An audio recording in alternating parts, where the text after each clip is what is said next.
Lex Megatrends. COVID-19, the great disruptor. What happens when a pandemic collides with technological change? Everything speeds up. Business history is punctuated by waves of innovation. These shunt capital out of old industries and into new ones. The current cycle has been spinning since the noughties. Now the pandemic has turbocharged the tech oligopolies of the US and China at the expense of traditional industries. Whatever its intensity, coronavirus involves tragic loss of life with no financial equivalence. But for business planners, it has diminished from an incalculable threat to a clear long-term risk. Lockdowns, full or partial, will continue for a while, bringing disruption in their wake. What conditions can businesses expect now? First, economics. Optimists, including most politicians and some central bankers, hope the recovery will not resemble a U or an L shape, but a V for victory. Market indices appear to agree. Lex's emblem for the new era is the inequality sign, however. During a long, sluggish economic recovery, tech groups will consolidate their hold on customers, capital, and innovation.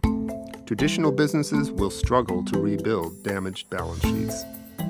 Many will become zombies, businesses trapped in a twilight zone between recovery and collapse.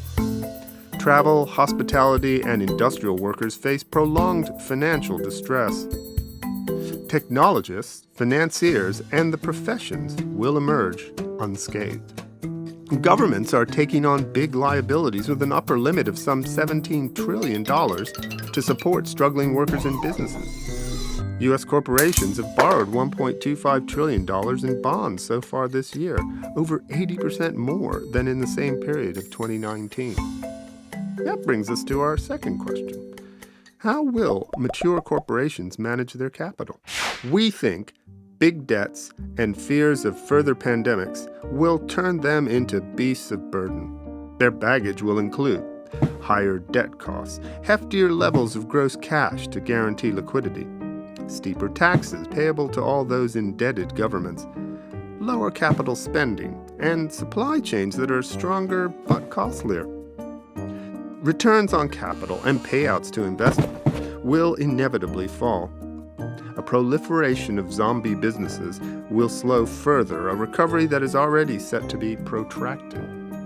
Our third question is this: what is the outlook for different sectors? As societies reduce blanket protection, businesses and individuals will have to take greater responsibility for infection risks.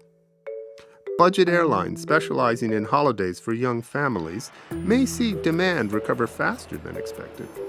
Cruise lines, whose customers are older and more vulnerable, have weaker prospects. Health risks, individual and collective, will decline as companies launch vaccines and new treatments. A new infectious disease is a powerful validation of drug development, helping extend a winning streak. Pfizer's shares are worth $215 billion, 2/5 more than the 10 top world airlines. Even after news of Pfizer's vaccine breakthrough caused a rally in travel stocks. The outlook is gloomier for banks, squeezed by permanently low interest rates and a patriotic duty to support weak businesses. Passive investment is the bright spot for financial services. Exchange-traded funds passed a test by avoiding volatility-induced meltdowns. Their rout of active managers will continue. Tech will consolidate territory gains made under lockdown. The crisis has shown late adopters how seamlessly online interactions can supplant face-to-face alternatives. Amazon, Facebook, and their Asian equivalents have hardwired themselves into the lives of billions. The gains real estate businesses make on automated warehouses and data centers, however, will not cover losses on abandoned stores and offices downsized to reflect home working. In future, unrestricted access to a downsized physical headquarters will be an executive status symbol, akin to a corner office before the pandemic.